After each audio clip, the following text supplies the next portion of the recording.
Check the mic and make sure it sound right, boys.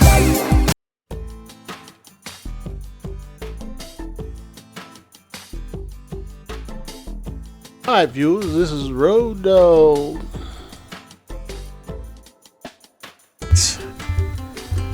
Alright, I'm going to touch on several factors to consider should you decide to ride when it's hot. By hot, I mean when the temperature is in the upper 90s with a heat index of that's in the 100s. This also depends on what part of the country you live in. As you know, some areas are hotter than others. You got to deal with the humidity or the dry heat. I am also focusing on several things to consider, such as your health, your age, the area that you ride in, such as rural roads, wow, that's a tough one, interstates, and riding in the city.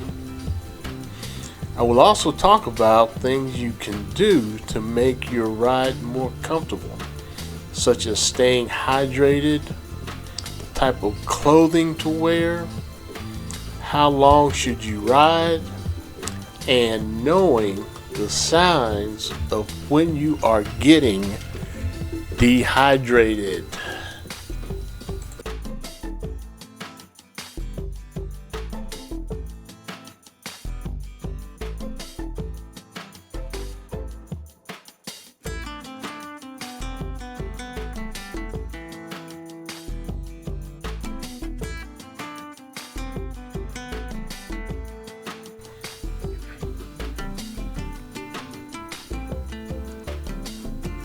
And I know that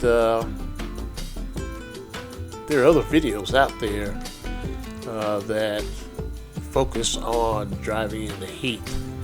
There's probably been some videos put out by Coach Bob, John and Miriam, Riker Rides, and Purple on 3. But this is my 2 cents here.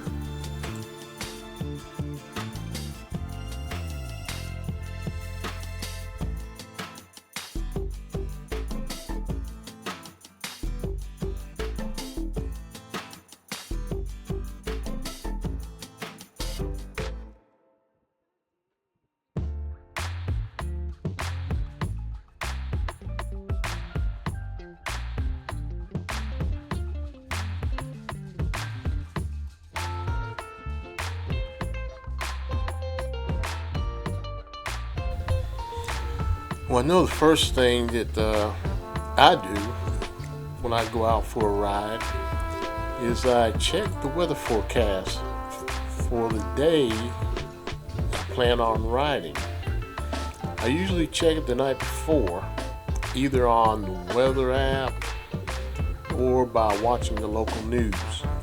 Between the two, you should get a general idea of what to expect, which will help you to plan on what to wear and other things you will need to make the ride comfortable.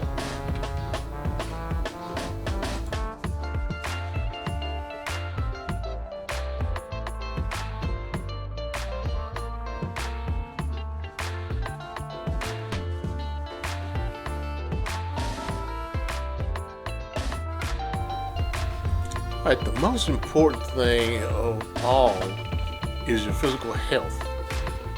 How much heat can your body tolerate?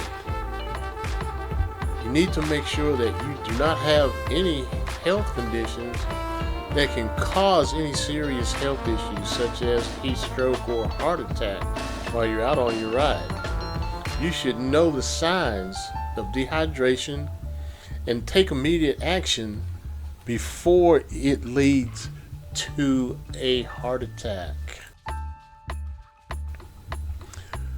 Okay, along with health issues, you should consider your age also.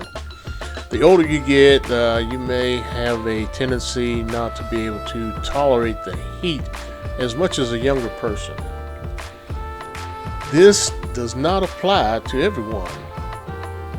You know what your toleration level is when it comes to dealing with the heat.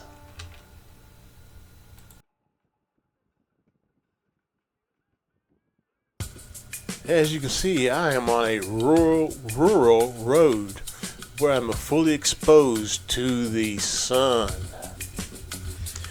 Okay, another thing is the area that you ride in can also play a part. There are roads you ride that expose you to the sun for several miles without any shaded areas. Such as now, I'm on a highway and we have to deal with the heat from the cars, and on this particular highway it is heavily traveled by tractor trailers. Have that combined with the heat coming from the road, and that can sort of generate a lot of heat. But another thing to consider is when you have to stop at traffic lights. Now, sitting in a traffic light can be miserable because you're just sitting there, the sun's beaming down on you. You got the heat coming from the road, heat coming from the vehicles.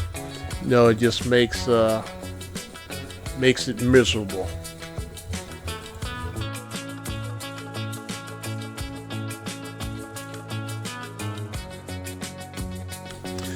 Okay, so when you're stopped at traffic lights, this will be a good time to hydrate. If you have your bottled water, as you can see that I have on my Spider, on Metallica, just use that time while you're sitting there just to hydrate. Go ahead and take your sip of water. Say you see, like I said, I have my bottle there, but there are also other things you can use to keep yourself hydrated. Using hydration packs for easy sipping on the go. You got what they call the Camelback packs. Yeah, you can just fill them up with water, and it has a tube on it. You can go ahead and take your sip of water while you're sitting at the traffic light. Okay, another area I want to focus on is when you are riding on the interstates. Again, you are out there basically fully exposed to the sun. The sun's beaming down on you. And again, you got the heat coming from the vehicles, heat coming up from the pavement.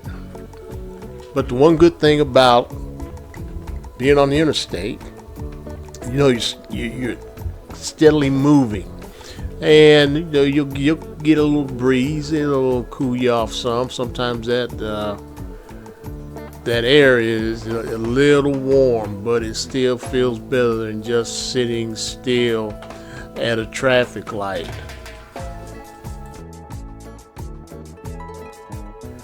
And should you be riding long distances on the interstate, you should limit your riding time to no longer than 2 hours or so. Then you need to pull over at a rest area or at a service station where you can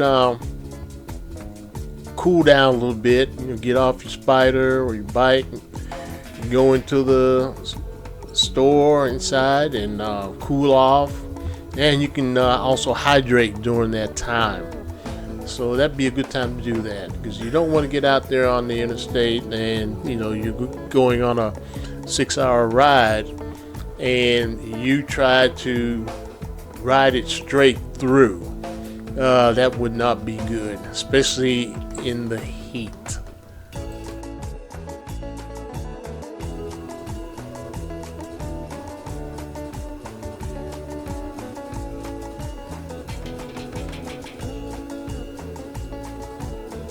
Okay, as you can see now, I am riding in a city, on a city street where it is shaded.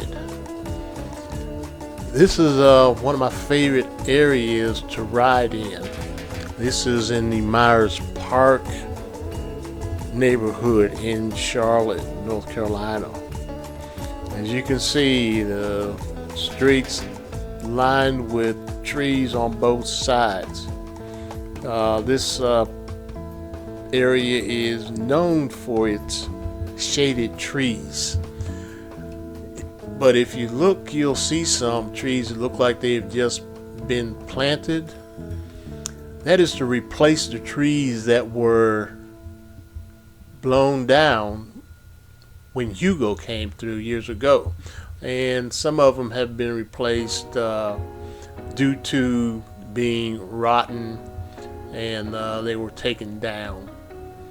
But as you can see, this is a very nicely shaded area. You know, you're riding in the sun for a brief period, a short time, and then you're in the shade, and it feels very good getting in the shade.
Alright, viewers, I am riding in downtown Charlotte, and this particular ride was on a Saturday.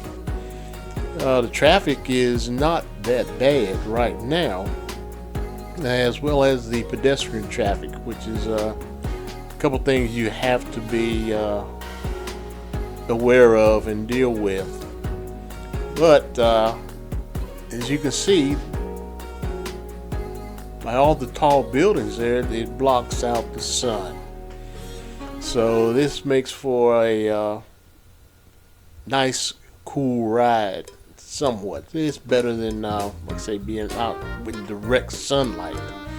And sometimes, depending on the weather, if you got the breeze from the wind blowing between the buildings. This is a nice ride. Sometimes a lot of stop and go, but you can always, if you're familiar with the area that you're in, the downtown area where you are at, you can always find a way to get around the traffic like I am doing now. You can see traffic is backed up for whatever reason, so I'll just take an alternate route. And as you can see, this road is also shaded.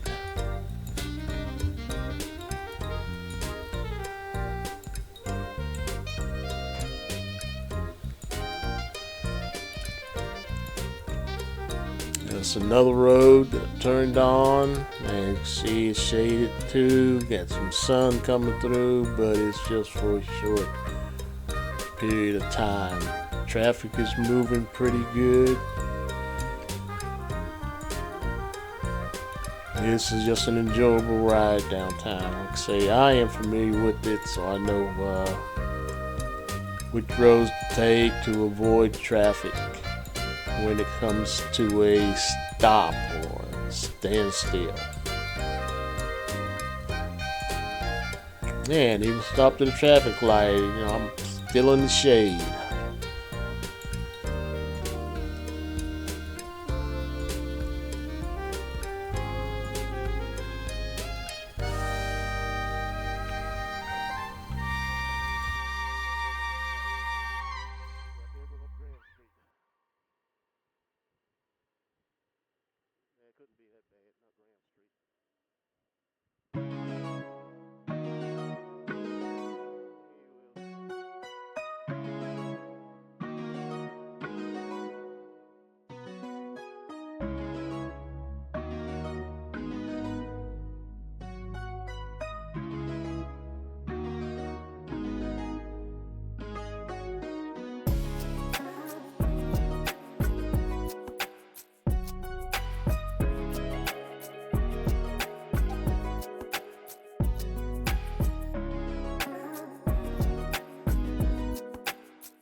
Okay, I see I'm back in the sun, but that's because there are no tall buildings on my left. So, hey, here I go again. Taking an alternate route and getting around that traffic that has come to a stop. But as you can see, here I come back into the sun. And as I stated before, you can see that there are no tall buildings over there to block the sun, at least not in this area. So I'll just sit here and wait. A couple bikers there on their Harleys. Also riding through downtown Charlotte.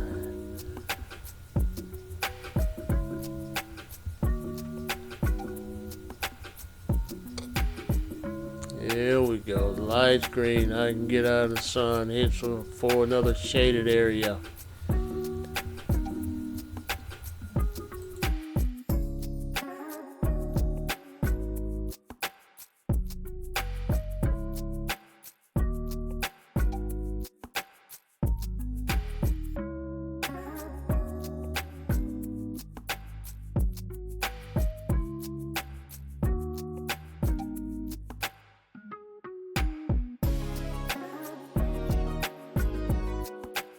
Okay, another thing I want to mention as far as riding in the heat, and that is taking care of your bike.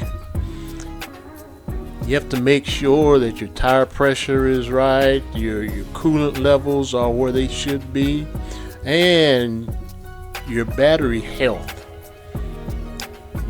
Plan your rides for cooler parts of the day and take a break in shaded spots when possible. But yeah, you're keeping your bike in good condition so that it is able to perform for you in the heat, because you don't want to get out there and get stuck.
Alright viewers, the last thing I'm going to touch on is knowing the signs of a heat stroke. The symptoms can include confusion or altered mental state, which may persist with agitation, aggression, or slurred speech. Also be a loss of consciousness. In severe cases, individuals may faint or enter a coma. Hot, dry skin. Heat stroke presents with dry skin that is not sweating. Rapid heart rate and breathing. The body struggles to cool down, leading to increased heart rate. And another sign would be nausea or vomiting. Individuals may feel sick on their stomach. If you or someone else exhibits these symptoms, it is crucial to seek emergency medical attention immediately.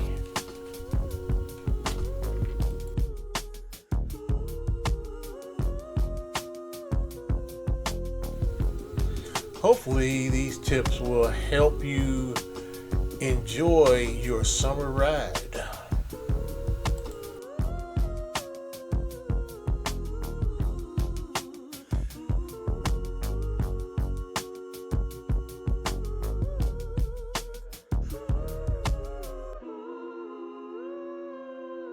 Hi viewers, if you like this video, go ahead and hit that thumbs up button for me. And for those of you who have not subscribed to my channel, please take the time to do so. I would definitely appreciate it. And feel free to share this video and leave a comment. And always in parting, always remember to ride strong, ride safe, but always remember to ride another day. This is Road Dog. I'm out.